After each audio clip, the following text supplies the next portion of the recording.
নমস্কার সকলকে, Mithu's kitchen official চ্যানেলে আপনাদের সকলকে স্বাগত জানাই। আশা করি আপনারা যেখান থেকে আমার এই ভিডিওটি দেখছেন আপনারা সকলে ভালো আছেন এবং সুস্থ আছেন। আজকে আপনাদের সাথে শেয়ার করে নেব চিকেনের একটি নতুনত্ব রেসিপি। চিকেন কষা, চিকেনের ঝোল তো আমরা সকলেই বাড়িতে প্রায়শই বানিয়ে থাকি। আজকে একটা চটপটা মশলাদার রেসিপি শেয়ার করে নেব। তার জন্য প্রথমেই আমি এখানে মিক্সিং জারের মধ্যে 3 টুকরো আদা দিয়েছি, 15 থেকে 20 কোয়া রসুন, 1 চামচ ছোটো চামচের আমি গোটা জিরে দিয়ে অল্প পরিমাণ জল দিয়ে সুন্দর একটা থকথকে পেস্ট তৈরি করে নিয়েছি। 750 গ্রাম চিকেন আগে থাকতে পরিষ্কার করে ধুয়ে রেখেছিলাম। একটি মিক্সিং বোলের মধ্যে নিয়ে আদা রসুন গোটা জিরের পেস্টটা দিয়ে দিয়েছি। তার মধ্যে দিয়েছি পরিমাণ মতো নুন, ধনের গুঁড়ো, জিরের গুঁড়ো, সামান্য পরিমাণ হলুদ গুঁড়ো, 7 থেকে 8টা চেরা কাঁচা লঙ্কা, একটা বড় সাইজের ছোটো ছোটো করে টুকরো করে রাখা টমেটো, বেশ খানিকটা পরিমাণ এখানে আমি দিয়েছি কারি পাতা। কারি পাতার ফ্লেভারটা এই চিকেনের মধ্যে ভীষণ ভালো আসে। কারি পাতার পরিমাণটা একটু বেশি করে দেওয়ার চেষ্টা করবেন, খুব সুন্দর আসে। নর্মাল চিকেনের রেসিপি তো আমরা বাড়িতে কম বেশি বানিয়েই থাকি। একবার হলেও চিকেনের এই রেসিপিটি ট্রাই করে দেখতে পারেন। গরম ভাতের সাথে যেমন ভালো লাগে তেমনই লুচি, পরোটা, রুটি সব কিছুর সাথে ভীষণ ভালো লাগে খেতে। এমনকি পোলাও, ফ্রায়েড রাইসের সাথেও বেশ ভালো লাগে। ম্যারিনেট করে কিন্তু আমি চিকেনটাকে প্রায় 1.5 ঘন্টার জন্য রেখে দিয়েছিলাম। হাতে যদি বেশি সময় থাকে সেই ক্ষেত্রে যতক্ষণ বেশি সময় ধরে ম্যারিনেট করে রাখতে পারবেন ততই ভালো। তারপরে কড়াইয়ের মধ্যে বেশ খানিকটা পরিমাণে আমি সাদা তেল গরম করে নিয়েছি। পুরো রান্নাটাই আমি সাদা তেলে করব।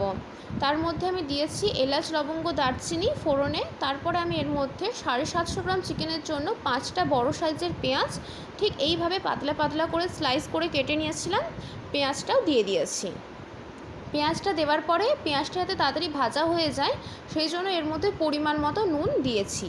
নুনটা বুঝে শুনে দেবেন। চিকেন ম্যারিনেশন করার সময় আমরা নুনের ব্যবহার করেছি, সেই ক্ষেত্রে এখানে নুনটা একটু বুঝে দিতে হবে। নুনটা দেওয়ার পরে বেশ খানিকক্ষণ ধরে পেঁয়াজটাকে ভালো করে ভেজে নেব, মানে যতক্ষণ অবধি পেঁয়াজটা খুব সুন্দরভাবে কালারটা চেঞ্জ করে দিচ্ছে এবং একদম নরম নরম হয়ে ভাজা হয়ে যাচ্ছে ততক্ষণ পর্যন্ত কিন্তু পেঁয়াজটাকে একটু নাড়াচাড়া করে ভালো করে ভাজতে হবে। কারণ পেঁয়াজের পরিমাণটা যেহেতু অনেকটা রয়েছে সেই ক্ষেত্রে পেঁয়াজটা ভাজতে আমাদের একটু সময় লাগবে। আর পেঁয়াজটা যাতে তাড়াতাড়ি একটু ভাজা হয়ে যায় সেই জন্যই কিন্তু পেঁয়াজ ভাজার সময় আমি নুনটা দিয়েছি। এতে করে কি হয়, পেঁয়াজটা খুব তাড়াতাড়ি ভাজা হয়ে যায়, খুব একটা বেশি সময় লাগে না। ঠিক এই পর্যায়ে দেখুন পেঁয়াজের কিন্তু কালারটা চেঞ্জ হয়ে গিয়েছে এবং একদম একটা গোলাপি ভাব চলে আসছে, একদম নরম হয়ে গিয়েছে, দেখেই বোঝা যাচ্ছে। ঠিক এই পর্যায়ে আমি সুন্দর একটা কালারের জন্য দিয়েছি ছোটো চামচের 1 চামচ কাশ্মীরি লঙ্কার গুঁড়ো। যেহেতু বাকি গুঁড়ো মশলা আমরা চিকেনের মধ্যে ম্যারিনেট করে নিয়েছি সেই জন্য এখানে আর কোনো গুঁড়ো মশলার ব্যবহার করব না, শুধুমাত্র কাশ্মীরি লঙ্কার গুঁড়োটা আমি এর মধ্যে দিয়ে দিয়েছি। আর চিকেনের পুরো ঝালটাই কিন্তু হবে কাঁচা লঙ্কায়, সেই জন্য ঝালটা আপনারা বুঝে শুনে ব্যবহার করবেন। তারপরে আমি এখানে কাশ্মীরি লঙ্কা গুঁড়োটা দেওয়ার পরে খুব ভালো করে কিন্তু মশলাটাকে কষিয়ে নিয়েছি এবং পেঁয়াজটা আর একটু ভাজা ভাজা করে নিয়েছি। সুন্দর করে কিন্তু পেঁয়াজটা একদম নরম নরম হয়ে ভাজা হয়ে গিয়েছে। ঠিক এই পর্যায়ে যখন দেখব পেঁয়াজটা আমাদের একদম ভালো করে ভাজা হয়ে গিয়েছে, আর কিন্তু ভাজবার প্রয়োজন নেই, যেহেতু একদম নরম করে ভেজে নিয়েছি। এতে করে কি হবে, চিকেনটা খেতে ভীষণ ভালো লাগে, সেই জন্য পেঁয়াজটাকে এইভাবে একদম নরম নরম করে ভেজে নিয়েছি। তেল ছাড়তে কিন্তু শুরু করে দিয়েছে, এতটাই সুন্দর করে পেঁয়াজটা আমাদের এখানে ভাজা হয়ে গিয়েছে। ঠিক এই পর্যায়ে ম্যারিনেট করে রাখা চিকেনটা আমি এর মধ্যে দিয়ে দেবো। চিকেনটা খুব চটজলদি তৈরি হয়ে যায়, হাতে মাত্র 10 মিনিট থাকলেই চিকেনের রেসিপিটা তৈরি করে নিতে পারবেন। ভীষণ সহজ একটি রেসিপি। আর টেস্ট অনুযায়ী বলবো বাড়িতে অবশ্যই একবার বানিয়ে দেখবেন, না হলে বুঝতে পারবেন না, ভীষণ সুন্দর খেতে হয়। কারি পাতার একটা স্ট্রং ফ্লেভার রয়েছে। যারা নর্মাল চিকেন বাড়িতে প্রায় বানিয়ে থাকেন তারা এই রেসিপিটি একবার হলেও ট্রাই করে দেখতে পারেন।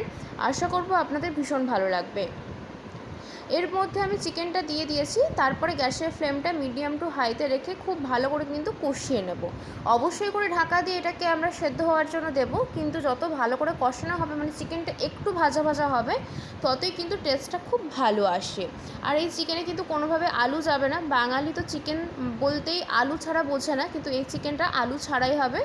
সেই ক্ষেত্রে কিন্তু এখানে আমরা আলুর ব্যবহার করব না। চিকেনটাকে আমি প্রায় 10 থেকে 15 মিনিট হাতে সময় নিয়ে মিডিয়াম টু হাই ফ্লেমে খুব ভালো করে কষিয়েছি। কষানো হয়ে যাওয়ার পরে আমি এখানে ঢাকা দিয়ে লো টু মিডিয়াম ফ্লেমে 20 মিনিট রেখেছিলাম, চিকেনটা যাতে একটু সেদ্ধ সেদ্ধ হয়ে যায় এবং খুব ভালোভাবে তেল ছেড়ে যায়। 20 মিনিট পরে আপনাদেরকে ঢাকা খুলে দেখিয়ে দিচ্ছি। এখনও কিন্তু চিকেনটা সেদ্ধ হয়নি, অনেকটা পরিমাণে বাকি রয়েছে। প্রায় 50% মতো সেদ্ধ হয়েছে, যেহেতু আমি প্রায় 10 থেকে 15 মিনিট হাতে সময় নিয়ে চিকেনটাকে কষিয়েছিলাম, তারপরে ঢাকা দিয়ে 20 মিনিট রেখেছিলাম। আবারও আপনাদেরকে ঢাকা খুলে দেখিয়ে দিলাম যে দেখুন চিকেনটা কিন্তু এখনও হতে বাকি আছে। মিনিট 5 নাড়াচাড়া করে ঢাকা দিয়ে লো টু মিডিয়াম ফ্লেমে 25 মিনিটের জন্য রেখে দিয়েছিলাম। 25 মিনিট পর আপনাদেরকে ঢাকা খুলে দেখিয়ে দিচ্ছি। খুব সুন্দরভাবে কিন্তু চিকেন থেকে তেল ছেড়ে গিয়েছে, চিকেন একদম নরম হয়ে গিয়েছে। দেখেই আশা করি বুঝতে পারছেন খুব সুন্দর লাগছে। এখন দেখতে যতটা না লোভনীয় লাগছে, খেতে কিন্তু ভীষণ লোভনীয় হয়েছিল। বাড়িতে অবশ্যই করে ট্রাই করে দেখার অনুরোধ রইল। ঠিক এই পর্যায়ে আমি এখানে নর্মাল টেম্পারেচারে থাকা জল দিয়েছি। আপনারা চাইলে উষ্ণ গরম জল দিতে পারেন, তবে নর্মাল টেম্পারেচারে থাকা জল দিলেই চলবে। অল্প পরিমাণ জল যাবে, এটা কিন্তু সেমি গ্রেভি টাইপ হবে, বেশি কিন্তু গ্রেভি থাকবে না। তাই অল্প পরিমাণে জল দিয়ে খুব ভালো করে এটাকে মিশিয়ে নেব, যাতে করে একটু ফুটতে শুরু করে। 10 মিনিট মতো ফুটিয়ে নিয়ে কিন্তু আমাদের এই চটপটা মশলাদার চিকেনের রেসিপি একদম রেডি হয়ে যাবে। আজকের রেসিপি আপনাদের কেমন লাগলো অতি অবশ্যই করে কমেন্ট করে জানাবেন। যদি ভালো লেগে থাকে অবশ্যই করে আমার চ্যানেলটিকে সাবস্ক্রাইব করে দেবেন, লাইক শেয়ার কমেন্ট করতে ভুলবেন না। আর যদি এরকম নিত্য নতুন রেসিপি পেতে চান, তাহলে অবশ্যই করে আমার চ্যানেলটিকে সাবস্ক্রাইব করে দিয়ে আমার চ্যানেলের পাশে থাকার অনুরোধ রইল। নামানোর আগে আমি এখানে বেশ খানিকটা পরিমাণ গরম মশলা গুঁড়ো দিয়েছি এবং ছোটো চামচের 1 চামচ আমি এখানে দেশি গাওয়া ঘি দিয়েছি। এতে করে টেস্টটা ভীষণ ভালো আসে। বাড়িতে অবশ্যই করে ট্রাই করে দেখতে পারেন। রুটি, পরোটা, ভাত, ফ্রাইড রাইস, পোলাও সব কিছুর সাথে ভীষণ ভালো লাগে খেতে। অবশ্যই করে দেখবেন, বাড়িতে একবার বানিয়ে, আর যদি বানিয়ে থাকেন তাহলে কমেন্ট করে জানাতে ভুলবেন না আপনাদের রেসিপিটি কেমন লাগলো। এখন যতটুকু পরিমাণ গ্রেভি রয়েছে ঠান্ডা হয়ে যাওয়ার পরে কিন্তু এটা আরও অনেকটা পরিমাণে টেনে যাবে।